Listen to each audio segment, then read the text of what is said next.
Hello అండి. నేను మీ నవీనాని. Welcome to our channel Naveena vlogs అండి. ఇక అయితే మార్నింగే చికెన్ నానబెట్టి పెట్టేశాను కదండీ. మ్యాగ్నేట్ చేసి ఫ్రిడ్జ్‌లో పెట్టాను కదా! అది ఈవినింగ్ 6:30 అప్పుడైతే పిల్లలకి చికెన్ పకోడీ వేసేద్దామని చెప్పేసి తీసాననమాట. ఇక్కడైతే డీప్ ఫ్రైకి సరిపడా ఆయిల్ అయితే వేసుకుంటున్నాను. మరీ హెవీగా వేసుకోవట్లేదు. అలా అని చెప్పేసి తక్కువగా వేసుకోవట్లేదనమాట. మనకేంటంటే చికెన్ పకోడీ అనేది చక్కగా ఫ్రై అయ్యేటట్టయితే ఆయిల్ తీసుకున్నాను. మరీగా హెవీగా తీసుకున్నామంటే అది మళ్ళీ నాన్ వెజ్‌కి మాత్రమే యూజ్ చేస్తాం కదా! ఇక వెజ్‌కి అయితే మనకి పనికిరాదు కదండీ. అందుకని చెప్పేసి ఇక్కడ తగినంత ఆయిల్ తీసుకున్నాను. ఇక్కడైతే మ్యాగ్నేట్ చేసింది మళ్ళీ ఒక్కసారి కలుపుకొని ఇక్కడైతే ఆయిల్‌లో అయితే డీప్ ఫ్రై చేస్తున్నాననమాట. నేనేంటంటే కొంచెం పెద్ద ముక్కలుంటాయి కదా! అవి తీసేసాను. ఆల్రెడీ చెప్పాను కదండీ చికెన్ కట్ చేసుకున్నానని. వాటిల్లోనే కొన్ని పెద్ద ముక్కలు కూడా పడిపోయాయనమాట. అలాగే వేసేసాను. ఇక తప్పదు కదా! ఈసారి ఎప్పుడైనా కాస్త చిన్నగా కట్ చేసి వేస్తే సరిపోతుంది. ఇక అవే చాలా బాగా అంటే ఫ్రై అయ్యాయండి. దీంట్లో అయితే నేను ఎలాంటి ఫుడ్ కలర్ కానీ ఏది యూజ్ చేయలేదు.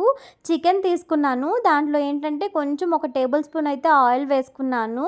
దాంట్లో కొత్తిమీర, కరివేపాకు ఉంటే కరివేపాకు యాడ్ చేసుకోవచ్చు. నా దగ్గర లేదు. నేనైతే వేయలేదనమాట.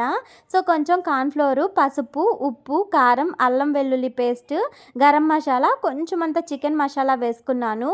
అంతే. ఇక ఫుడ్ కలర్ కానీ ఏది వేసుకోలేదు. పచ్చిమిర్చి ఉంటే పచ్చిమిర్చి కూడా యాడ్ చేసుకుంటే టేస్ట్ ఇంకా బాగుంటుంది. ఇక పెద్దవాళ్ళు తినేటప్పుడు అయితే పచ్చిమిర్చి కూడా ఫ్రై చేసుకుంటే బాగుంటుందండి.